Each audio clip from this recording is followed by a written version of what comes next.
Hello and welcome to Rosberry Crafts, my YouTube channel where I share all my crafty adventures. Today is April 19th, 2024, and this is episode 95. Welcome to any new viewers. I hope that you enjoy this video, and if you do, don't forget to like and subscribe to my channel. It really helps other people find this channel. And if you do enjoy it, remember to recommend it to a friend, knitting or otherwise. And welcome back to all my returning viewers. I really appreciate you guys, and I love chatting with you in the comments. My name is Roz, and I live in Lake Country, British Columbia, Canada, with my husband and my two kids who are 14 and 12. Today for you, I have some works in progress and some chatter.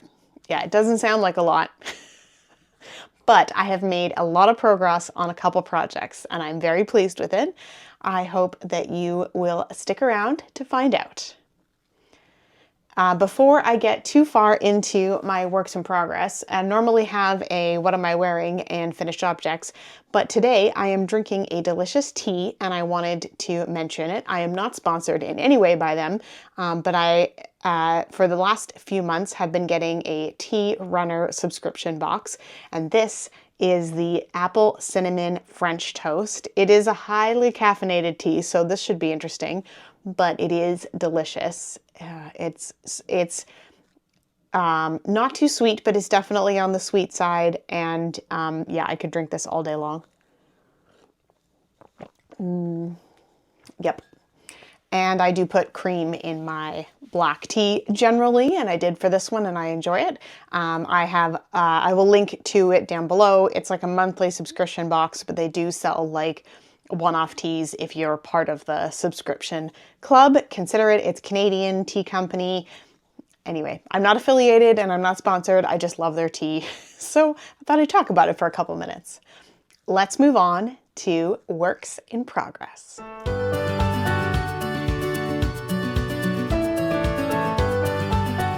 My first work in progress is socks. It seems to be a theme right now. And first up, I have my Hexie Diamond socks. So the Hexie Diamond socks is a pattern by Nancy Wheeler.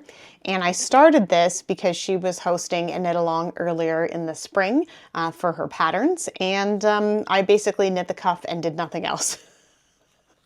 But I think I was a little intimidated by the pattern, because I couldn't just knit around and around. I had to actually look at a pattern, but I set it up on the small row counter app that I use on my phone with just the grid of the pattern, and then I was off to the races. As normally when I do like a bigger pattern, I use Knit Companion, which I have on my computer, so that's a bit more involved of like if I'm just sitting watching TV or something, I have to have my computer out and kind of keep track of where I am a bit more. Anyway, long story short, I will link to the row counter app that I use on my phone. I have a Google phone, which is an Android OS, so I will link to the Google Play Store app, but I do believe they have an iPhone one as well, and if they do, I will link that as well. Let's see the progress on my socks. So we have cuffs, and we have quite a bit of the leg, and into the heels are done. So you can see this stitch marker right here is where I ended off last time I showed you. I wasn't sure how many repeats I was gonna do. I did quite a long cuff on this one. And so yeah, I think once this is all blocked and everything, it will look beautiful. There's a slip stitch heel, no problems with turning the heel or picking up any of the stitches. And I think I did a pretty darn good job. There's no like big gaping holes where it connects and everything. I don't always knit socks with a heel flap and gusset, so that was, you know, something different.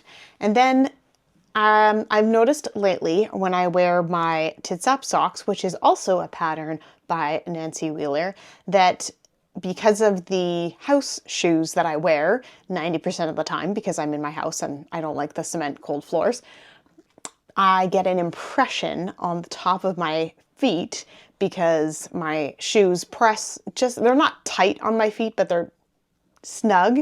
So I get an impression on the top of my foot where that patterning is. So I didn't really want to have the patterning on the foot of the sock, but I thought it looked a little funny just kind of cutting off the pattern at some point. So what I did instead, because this is like a diamond pattern, is I did this little kind of fading it out thing. So instead of 5 across, I did then just 3 across and then just 1 across. I did that on both of them. I think it turned out really fun.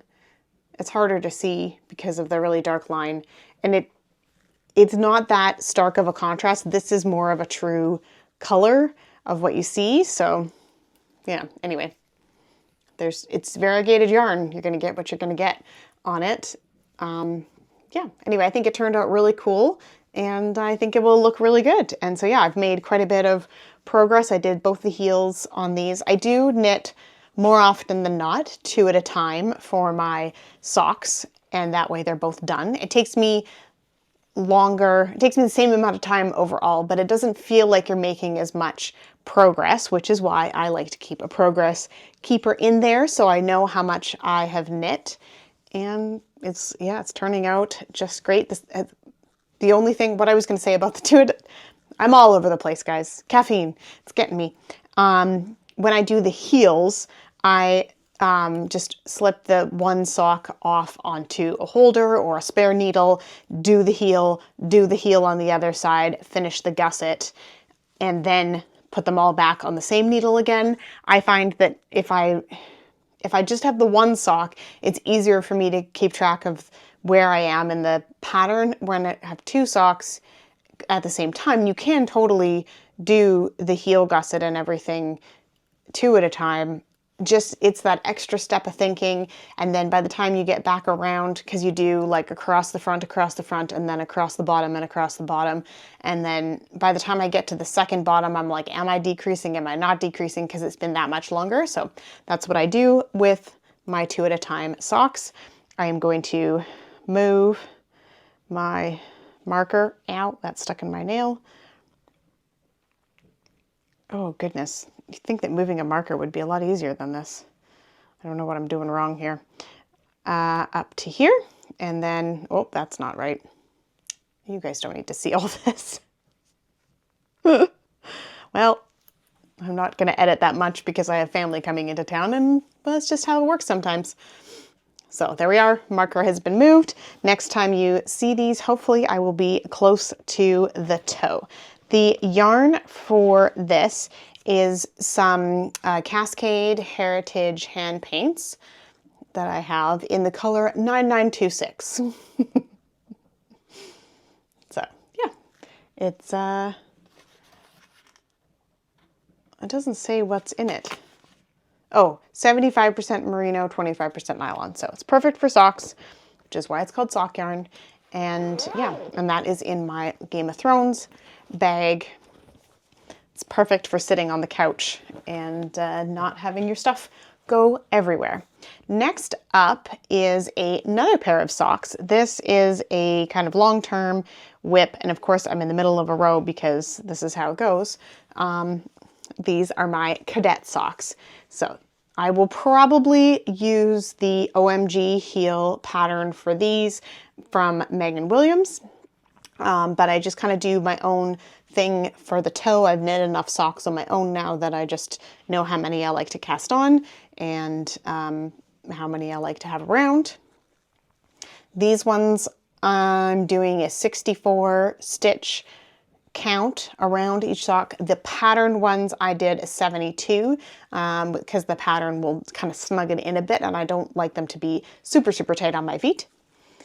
And yeah, these ones are coming along nicely. The reason I call them the cadet socks is because it is a Patton's Croy sock yarn in the cadet colors. And I have 2 balls of it because they're 50-gram balls each. And this is my on-the-go knitting. I have it in my nice little triangle dumpling bag and fits perfectly in my purse. So just a little bit of progress. Oh, I didn't even, do I have, oh, I do have a marker. So yeah, just about maybe 3 centimeters of progress on that one. And I'm going to move that up too, so I don't forget, because I keep forgetting and having to guesstimate where I was. So there we go. Now that one is moved. Get in a good habit, right? And the last project that I have is in this beautiful sister bag that I got as a prize for the Downseller Studio Pigskin Party. And I have made a ton of progress on this. So the pattern is the Droplet Capelet by Denise Bayron. And it is a cowl-ish, poncho-ish, kind of a small poncho, could also be a cowl situation. And I'm making this as a gift. It's hard to see because it's kind of, well, the loop is not quite big enough to show it properly, but this is how far I am. So that cupcake is where I was last time. So I finished off the ribbing and I have knit all of this. I'm like not quite halfway through the blue yarn. So that is very exciting. And then I have the rest of the purple and all of this dark blue to use as the border on the bottom. The yarn that I'm using is Fireweed Fiber Co. I always have to have some of her yarn on the needles. And this is a mystery from 2 years ago. It's one of the Star Trek ones, and this is called Murph. I don't remember what month it was. And then I just have a couple of the minis. The purple was with it, came with it as a sock set, and then the blue was from a different one. But yeah, so they're all the Sweet Pea sock, which is just beautiful, washes up nicely. It looked really scrunchy right now, but if you just imagine this opened up a little bit, you get this beautiful lace. Yeah, so I've been working a lot on that. That has been my Zoom knitting, and I have been zooming on it.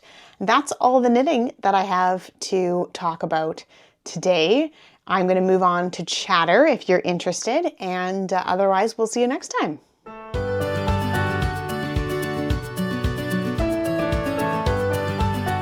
For chatter this week, I have a quick book update. I have finished listening to Morning Star by Pierce Brown. I keep looking down here because my notes are down here today. Hence the shift in the room. I'm trying to get some decent light. Also, I'm in the middle of sewing some projects, so my ironing board is out and my spinning wheel has been moved. I have a bunch of other stuff over here, so trying to hide the mess, but also not have to clean up the mess. You know, sometimes it's just real life. And that is what that is. Okay, so back to the book. Morning Star is the third in the Red Rising series. It completes this trilogy. There are 3 more books after this in their own kind of trilogy. It branches off from the main character at this point.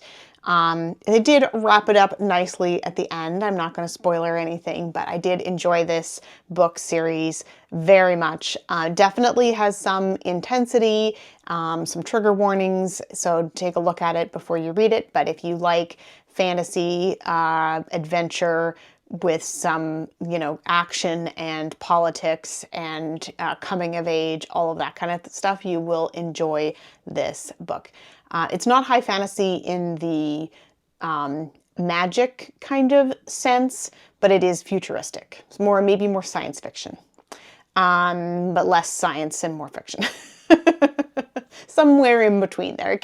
There's like a gray area between science fiction and fantasy, right?